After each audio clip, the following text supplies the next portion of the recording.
Seek help end the stigma. On the news this evening, Rivers State Caucus in National Assembly says no comeback for Martin Amaewhule and others. PDP others seek to join embattled PDP National Secretary Anyanwu suit against INEC and the National Chairman. IPOB says Southeast wants a referendum, not additional states. On the foreign scene, Israel deploys tanks in occupied West Bank, targets refugee camps. I'm Sam Chinedu, and the news continues after the break.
Of the National Assembly, led by the member representing Andoni Opobonkoro Federal Constituency, Awaji Inombek Abiante, today paid a visit to the Victor Okojumbo-led State House of Assembly.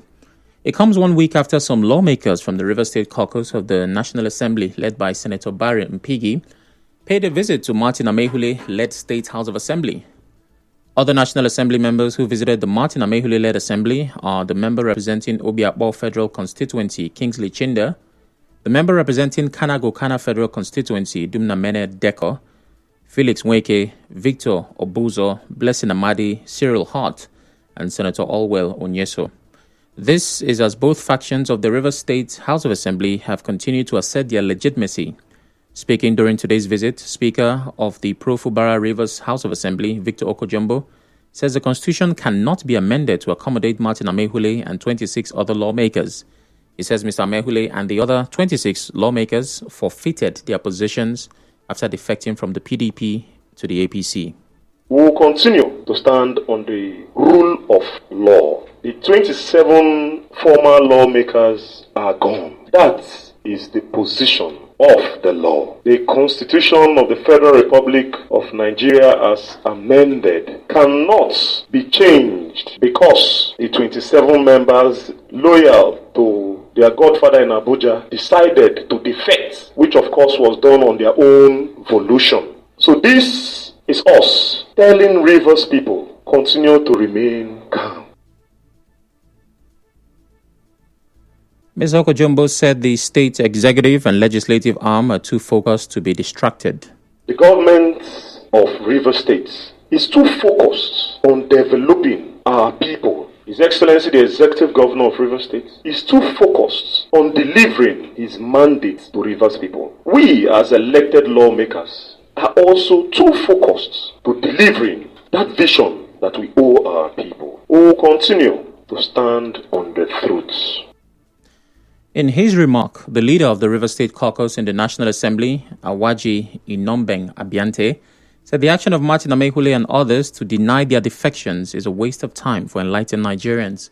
He called on authorities to disregard the antics of Martin Amaewhule and others. Contrary to the false claim by the group, the truth of the matter is that the objective of the press conference was to mislead the public on the true situation in Rivers State. That was just the objective of what they came to do. It thus becomes necessary on our part to set the record straight and put the public in proper perspective. Unfortunately, it is common knowledge that truth exists and it does not go away just because someone has invented lies. Other lawmakers who visited the Victor Okojumbo Assembly, a member representing Akukutoru Asaritori Federal Constituency, Boma Goodhead, member representing Ikwere Emohua Federal Constituency, Boniface Merengwa, Member representing Okrika Ogobolo Federal Constituency, Anderson Alison Igbix, and member representing Port Harcourt Federal Constituency, Manuchim Umezurike. The PDP and Sunday Ude Okoye today sought to be joined in a suit filed by Senator Samuel Anyanwu, the embattled National Secretary of the party, against the Independent National Electoral Commission, INEC. Recall that Senator Anyanwu on February 19, in a fresh suit, sued INEC and the PDP's acting national chairman, Umar Damagum, before Justice Inyang Ekwo of the Federal High Court in Abuja over alleged plans to remove him as party's national secretary. Justice Ekwo, in a ruling on Senator Anyawu's motion, declined to grant the prayers, but rather ordered him to put the defendants on notice to show cause in the next adjourned date why his prayers should not be granted.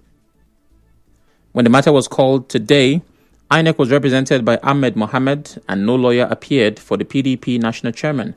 However, Paul Erokoro and Paul Harris Ogbole announced appearance for parties seeking to be joined in the suit. Mr. Erokoro told the court that Mr. Ode Okoye is the substantive national secretary of the party. Governor Siminalayi Fubara has charged the Ministry of Environment to carry the people of Ogoni along in whatever projects in the area. Governor Fubara said this when the Minister of Environment, Balarabe Lawal, and his team paid him a courtesy visit. The governor said working with locals will help reduce sabotage. Earlier, the Minister of Environment appealed for more cooperation from the state government and the host communities.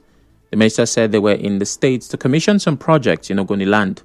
Correspondent Onyeka Chinwosu reports that the Minister of Regional Development, Abubakar Momo, and the High Prep team were part of the delegation that visited the governor. Moving on, the councillor, Ward 5, Obele Community in Emohua local government area, Ekulo Stevens Usman, has thanked the Emohua Council Chairman, David Omereji, for his efforts to resolve the current crisis in the Obele community. In a statement, Mr. Ekulo Stevens Usman said Mr. Omereji has deployed 100 armed personnel and 100 local vigilante known as OSPAC from the area and from Ogba, Egbem and Doni local government area, and has also provided logistic support to ensure Obele people come home and also to protect the lives and properties of Obele people. He commended Governor Siminalayi Fubara for collaborating with the Emohua Council Chairman to make sure court clashes in Obele come to an end. He called on all residents of Obele community to come back home, saying free buses will be available at Elele Junction, Isiokbo Junction, and Rumuji Junction on Tuesday, Wednesday, and Thursday this week to take residents home with adequate security, including the police and OSPAC. He said Obele is a peaceful community, the food basket of Ikwere, and residents must go home to start their farming businesses. In another development, residents of Rumosi near the slaughter axis have raised concerns about the growing incidence of one-man robberies in the area. This follows the robbery of 2 men at gunpoint this afternoon. One of the victims, Prince Will Chinder, who spoke to our correspondent, described the armed robber as a tall, slim man riding a motorcycle wearing a nose mask. He said they were threatened to be shot before they handed over their phones to the robber. Other residents of the area said the robbery is a recurring incident, with one man stating that he had been robbed in a similar fashion around the same area.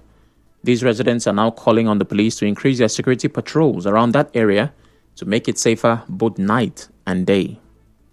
Please, we are calling on state government and police people. They should help us because this thing has becoming something else. This is not the first time. This is not the second time. So that is where people used to pass. They should help us. We are calling on government to help us and put eye on that road so that nobody is going to die and so that they will stop robbing us there. That is our short road that we can follow and go to where we are supposed to follow because of hold up and all the rest. Government should put eye and the police too. They should be very observant on that road because the road is where people pass every time. Government, I beg you, make on help us for this road. Make another person no fall victim. This afternoon, they just robbed one of my close friends. God, they beg, help us.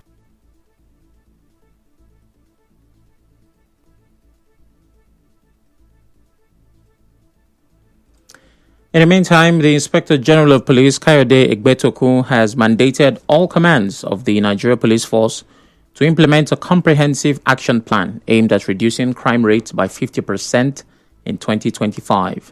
He gave this charge at the opening of the 5th edition of the annual conference and retreat for senior police officers in Abeokuta, Ogun State. Elsewhere, the abducted national president of the Afenifere Youth Council, Eniola Ojajuni, has pleaded for financial help to pay the ransom demanded by his kidnappers. In videos circulating on social media, Mr. Ojajuni is seen sitting on the ground while a gunman points an AK-47 rifle at him. Appearing distressed, Mr. Ojajuni appealed to Nigerians to contribute towards his release. He said he has been given a 24-hour deadline as his captors have threatened to kill him if the ransom is not paid. Still to come, IPOB says Southeast wants a referendum, not additional states. Stay tuned.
Rest of the news.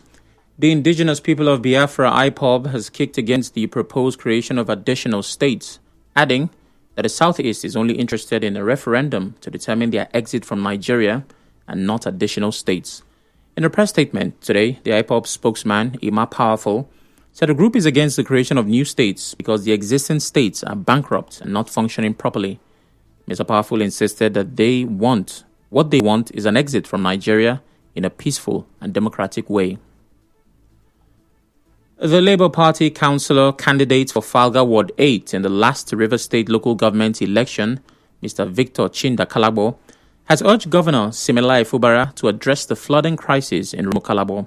Speaking in an interview with newsmen, Mr. Chinda Kalabo attributed the issue to poor or non-existent drainage systems and accused Mr. Manuchim Umezurike, the representative for Falga Constituency 1 in the House of Representatives, of paying lip service to the community's plight.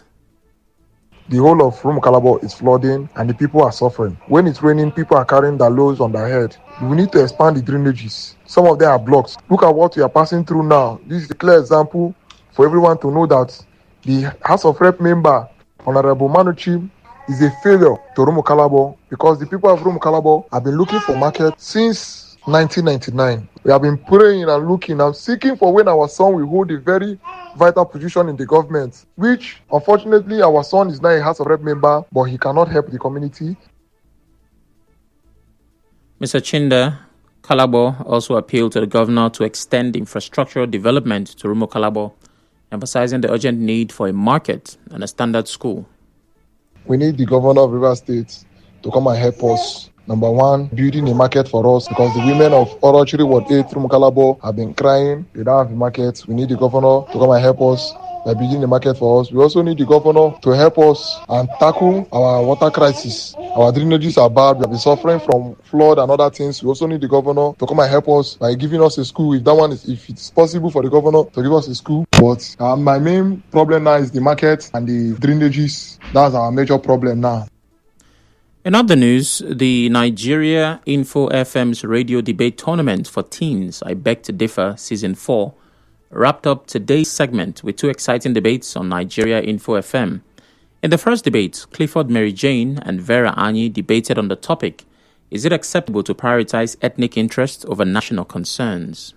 It is not just about promoting diversity and inclusion. Rather, it is about creating a society that values the contributions of each and every of its members. Let us strive to create a society that is just, equitable, and promote inclusion for all its members. Ethnic interest over national interest led to the civil war in Nigeria. The Nigeria Civil War is a good example of what happens when ethnic or regional interest is placed over and above national interests. We must foster dialogue and reconciliation so as to address historical grievances and promote mutual understanding. It requires careful consideration, nuanced policy making, and social cohesion. After a compelling argument, the judges declared Clifford Mary Jane the winner, advancing her to the next round. The second debate featured Bamidele Deborah and Orike Bestman, who debated on the topic: should access to the internet be considered a human right? Internet access has far-reaching advantages than disadvantages. Internet access provides us with access to job opportunities, online entrepreneurship, and e-commerce platforms. Give a man internet access and he will build sustainable fishery industries. Internet access is necessary for today's digital age. While the internet is undeniably a powerful and transformative tool in the modern world, we should remember that it is not a necessity in the way that food, water, and shelter are. By focusing on more pressing human rights, we can better allocate resources and attention to ensure the well-being of every individual, especially in less developed regions. Orike Bestman was declared the winner, qualifying for the next round. The I Beg to Differ debate competition encourages young debaters to critically engage with important societal issues and fosters educational development. Over the years, the competition has received hundreds of applications from secondary school students in Rivers State, with 16 finalists selected for this season. The debate will continue from today until March 10th, running from 10 a.m. to 12 noon weekdays, Monday to Friday, with 1 million naira prize to be won. The winners will also compete in the national finals later this year against participants from other Nigeria info stations across the country. Away from that, Nigeria's fastest growing insurance group, Hairs General Insurance, a member of the Hairs Insurance Group, has announced the launch of its low-cost insurance budget, Flexi Comprehensive Motor Insurance, which will provide comprehensive motor insurance benefits for a fraction of the cost. In a statement, the group's chief marketing officer, Ifesinachi Okpago, who spoke during the launch of the product, said the Flexi Comprehensive Motor Insurance plan embodies the group's commitment to making insurance accessible to everyone. The statement said the Flexi Comprehensive Motor Insurance plan will blend affordability with robust benefits, giving customers peace of mind and empowering them to prioritize safety without stretching their budgets, especially at a time when many Nigerians are navigating financial uncertainties. The Flexi Motor plan offers three variants: Flexi 25 for 25,000 naira per year, Flexi 35 for 35,000 naira per year, and Flexi 70 for 70,000 naira per year. It allows customers to choose a coverage range that aligns with their budgets and needs. On the international scene, Israel has sent tanks into the occupied West Bank for the first time in more than 20 years. It says troops will remain in refugee camps for the next year, and Palestinians will be banned from returning to their homes.